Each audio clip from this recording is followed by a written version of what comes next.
We still have to sing on camera together, so it's springtime for Hitler and Germany, winter for Poland and France. Okay. We have to keep this like peacefully. No, it's fine. I'm not gonna. It's you fine. can cut. You can bleep. We can bleep. We can. Yeah. I've been bleeping it for 4 years now. Okay. Like, Momo, you gotta sit. You gotta sit, Momo. Let's go. Come on. Okay, great. Okay, he's good. Are we rolling?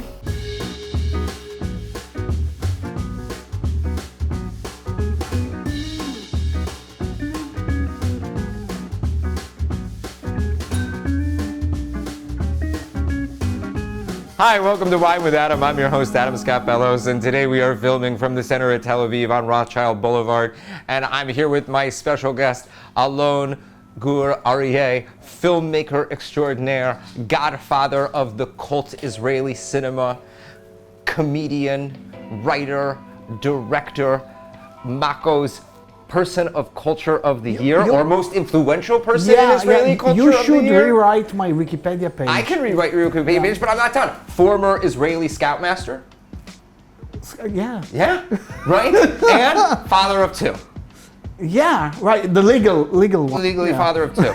I am here with an unbelievable Israeli cultural icon, and today we're going to be talking about Israeli film and the impact of Israeli film on Israeli culture and how Israeli film has told the story of Israeli culture, but also we're going to touch on how Israeli film could probably help connect the world to Israel and the Hebrew language. But today, first, I'm going to tell you about the wine that we're drinking.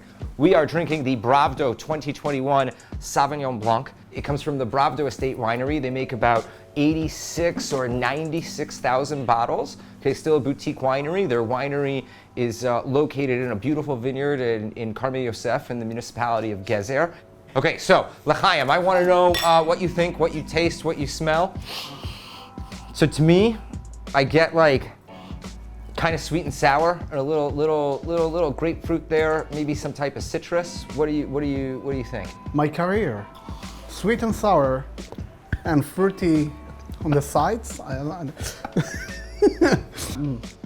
No, it's great. Really great. You can find this wine at wineonthevine.com, and you can plant a vine with the Bravdo Winery at wineonthevine.org. We were very lucky. We got to meet when one of the biggest Jewish cultural icons, pop cultural icons, American pop cultural icons came to visit Israel for the very first time. The jumping of the shark, the Fonz came to Israel, and what a week earlier, my house completely burnt down, and he heard about it, and he was like, "Oh, you got to come see me." I was really excited because I was a huge Fonzie fan as a kid, and he says, "Oh, we're getting this whole lecture about Israeli cinema." He was like, "You have to join me, while we hang out," and I was like, "Hey, okay, cool, whatever." And I walked down the stairs, and you're sitting there, and I'm like, I have no idea who this guy is. I never saw you before in my life.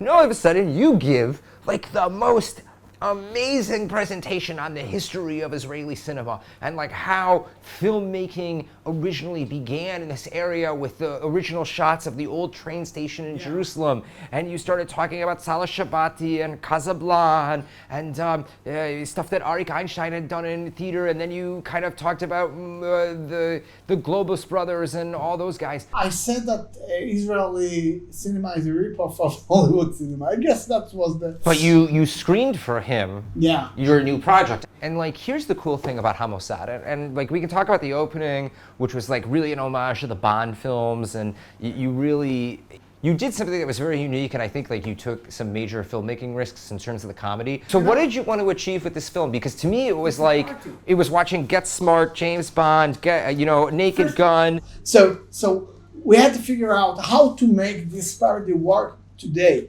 And having the Israeli twist, because Mossad is very popular around the world. Everybody knows about the Mossad. But I think the most interesting cultural flip that you kind of had is that globally the Mossad is known for being the most brutal, the most intelligent, the most effective intelligence agency in the world, and they're portrayed as total idiots.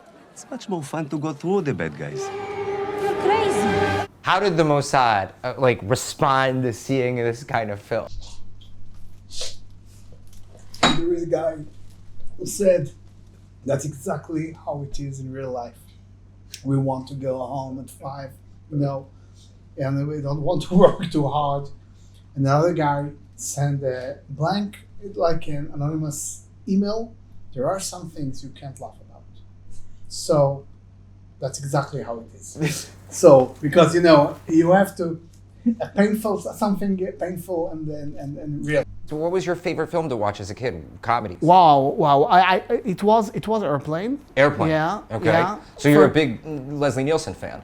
But I switched it later on to Groundhog Day, I think. That's the perfect comedy. So why do you think Israeli films haven't reached the pop cultural or like global pop cultural iconic stance that like many other foreign industries have, like Italy or France? Well, Israel, first of all, you don't have enough people talking Hebrew to have enough audience. The biggest hits here ever made had 1,300,000 viewers that bought tickets. And you're talking about Salah Shabbat. Yeah, it was the 60s, and so we have no, but in Israel it was half of the population. So Salah Shabbat became like this Israeli cultural, like iconic piece of cinema that like really put Israeli cinema on the map for the first time. It was nominated to the Oscars. For in what, 1963, something like that? 62, 63. For the best foreign picture. This is like the first time that this had happened in Israeli cinema. How did this how did this reflect the Israeli situation or like Israeli culture at the time? People hated it or loved it because, a comedy is something painful and true. Like why is the name in general just a Salah joke? Shabati, it's what does like, it mean? It's Slicha Shabati.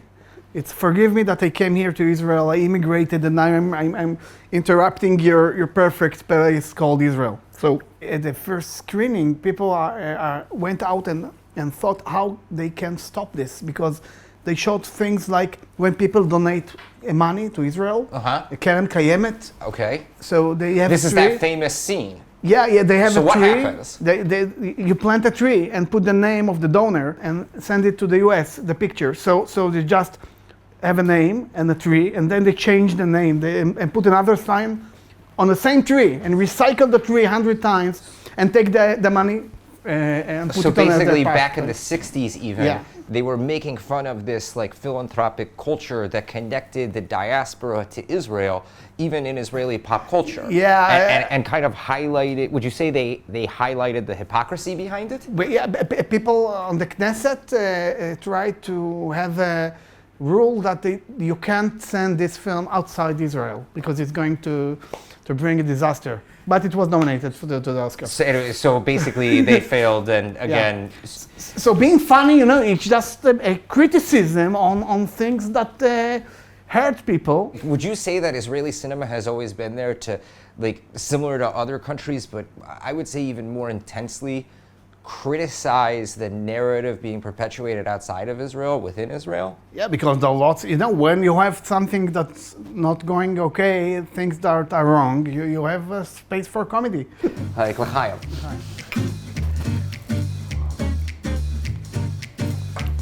Okay, so I want to talk about you for a little bit. Okay. All right, great. Great subject. Where did you grow up? Here in Rishon, it's 20 minutes that way. How did you fall in love with Israeli cinema, and what were your biggest film influences in Israel? I watched comedy shows on television and on films. Like I said, this Givat Khalfon is perfect, but I also watched, you had the video stores. You just rent movies and don't, So basically when you were a kid, you were just sitting and watching film all the time? Yeah, all the time. All the time, okay, great. Instead of doing homework and recording everything. What's been the biggest change in Israeli film, over the last couple of decades? Because now Israeli content is the most in-demand thing in the world. What changed? What was this like big... We are suffering. We have no budget, so we can't blow it. We can't. We must do it right. So when you have a film, it's a miracle, and it must be perfect. When I am making a feature, I did already 3 films that went to the cinema. It's a miracle. So the scripts are really tight, and I think we just pick the best of the best. So I think that's what happened to us. We can't allow ourselves to make bad films and shows. So basically, in short, there's no time to make crap anymore. That's right. Yeah. Okay, so let me ask you a question, because that brings up a really interesting thought. How did the Jewish success in Hollywood influence Israeli filmmakers in terms of their storytelling? I think all over the world now, people are using the same template to write scripts. We all telling the same story now. The world is, more global. You have streaming. We watch the same. So, I think we are writing, but the fun is to make the Israeli twist. There are rules for Jewish humor. It's like you must know something about the culture and the holidays to have a laugh. And the second rule is who's telling the joke. Because if you're Jewish, it's okay. If you're not, you're anti-Semitic. That's the whole idea. The same joke. Just we suffered enough to tell those jokes. I have a question. Do you think there's something about the Jewish experience globally, not just American, not just Israeli, that's led us to this type of industry? You must have us and them. You must have a community. You must be a community and something, it was like in Europe, people in a community, you don't have an army, you can have land. Then we came to Israel. Now, Israel is a problem because here is the state of the Jews. You don't have us and them. You're you can't use those jokes. We had a problem. What is a Jewish mother here? It's a mother. Like the Moroccan mother, the Tunisian mother, the Iraqi mother, the Ashkenazi. So the Jewish mother now is a Polish mother here. Right. The same jokes. It's the Polish mother, and then you have us and them. So basically, Israeli film, or really Israeli comedy, turned into creating like the social cleavages, and highlighting differences between immigrants more than anything else. Yeah. Okay, so one of the things that I noticed is that, a lot of, how do you explain this? You're kind of known in Israel as the godfather of cult films. You used to hold these midnight screenings constantly at the Jerusalem Cinematheque. Tell me about these midnight screenings that you used to do and why they became so popular amongst young cinephiles. I made a parody called Israeli Intelligence. Which became one of the most popular short films ever made in Israel. Yeah, it was here you have the advantage to do things for the first time. It was the first parody. It's a parody in Israel, and it was the best and the worst because it was the only one. And when it was nominated for a bunch of awards. Yeah. You won Best Director at the Toronto Film Festival? Yeah. Okay, so wait a minute. You have this huge cultural success in Israel with Mossad. Okay? Then you make Mivsa Betza, Operation Egg. Yeah. Okay? Which is one of the to me when I was watching it, okay? It was like me seeing every single thing I thought about children's television as a kid, okay, plus adult humor, plus all of this slapstick. I kept seeing Buster Keaton, Abbott and Costello, Charlie Chaplin. It was like silent cinema of America put into Israeli cinema. Explain to me how you created this modern film that's this infusion of all these the old Hollywood style comedy. Yeah.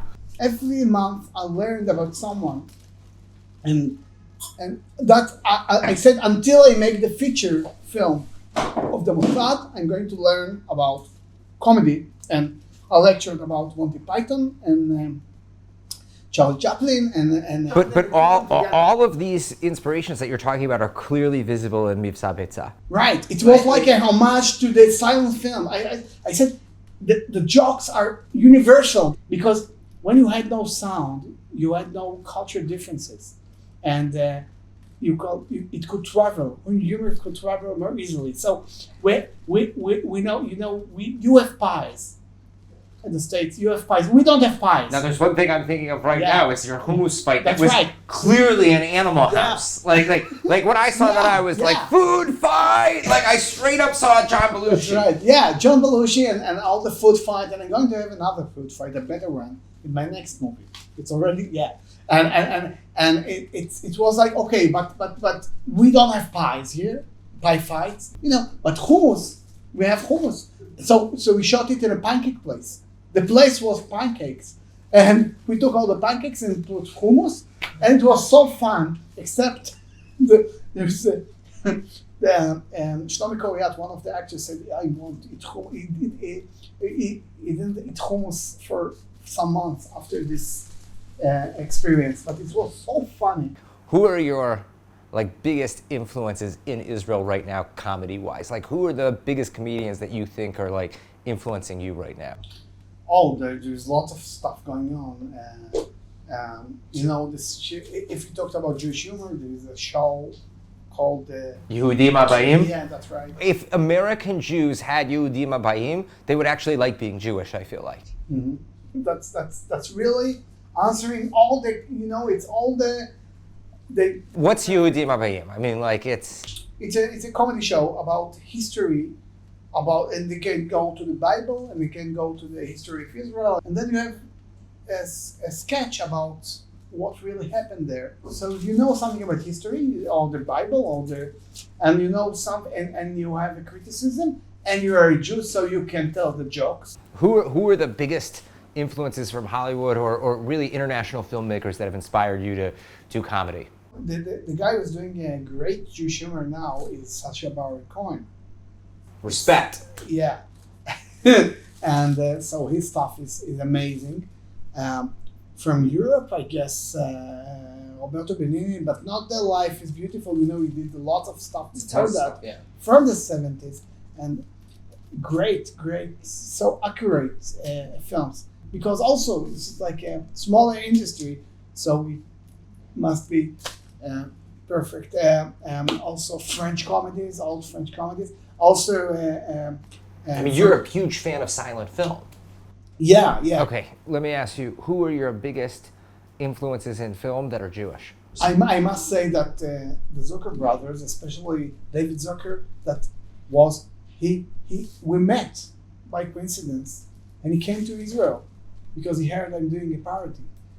And you sit and you say, what will the creator of the Naked God will do? Oh, I can ask him. He's here right here. Tell me, David. So he's amazing. He's so lovely and so funny and sharp. And the airplane is really a perfect comedy and classic. Okay, I want you to name, just rapid fire right now, who influenced you most from the silent film industry of early Hollywood? So from the silent area, it's of course Buster Keaton, Harold Lloyd, Charlie Chaplin, but it's also Lauren Hardy, early films. When you watch those films, it's like pure cinema because it's only picture. What's your dream project? Well, I've already done that, so I have no reason to live now. This is a cry for help. This video. No, If you're watching this, don't say you didn't have some. there was a warning right here, already filmed, okay? Apparently Alon has no reason to live because he's already achieved everything that he wants to achieve in life. I haven't heard that before. But it's a relief because you know that you already done that. So now I'm working on 2 projects for television and 2 feature films and a remake for the Mossad. Okay. So let me ask you, how do you think Israeli film could be used to connect the Jewish diaspora more to Israel? And how do you feel Israeli film could be used to spread the Hebrew language? Well, if the story is good, you want to watch it. Today you can watch films that, you're more tolerant to subtitles. Right. Final question. This is the question that I ask everybody as my final question. Okay. Wow. And there's a reason why I built up. No. There's a reason why I do it, and it's because I want you to sum up your essence in one question, basically. The bottle is empty. The bottle is empty. So you bring the biggest question now. Yeah, that's the whole point. Okay. If I was 12 years old, getting ready to be bar mitzvah, and I begin studying to be a bar mitzvah, turning 13. If there's one thing that you could teach me at 13 years old, that you could impart onto me, what would it be? Don't invest in smart home because the technology changes too fast and you will stuck with wires on your walls. Sorry. That's really it. I'm telling that's okay. No, give me something life. Okay. When people say no to you and they say that's their policy, the policy of the channel, the broadcasting, the streamer, the it's not their policy. There is one person that thinks like that this day. Sometimes you have some huge hits and sometimes it's failures. So don't take things personally. It will help you. That's a good advice, right? Well, listen, I want to say thank you to my absolutely hysterical, wonderful guests, Alon Gur Arye. Yeah. This is. I want to thank you. No, thank you for this making the fruity time. wine. The fruity wine. Yeah. Like I want to thank everybody for watching. I want to say that you can get this wine at wineonthevine.com. This is the Bravdo Sauvignon Blanc 2021. You can plant a vine at wineonthevine.org. And remember, when you drink your Israeli wine, drink it with somebody you love. L'chaim.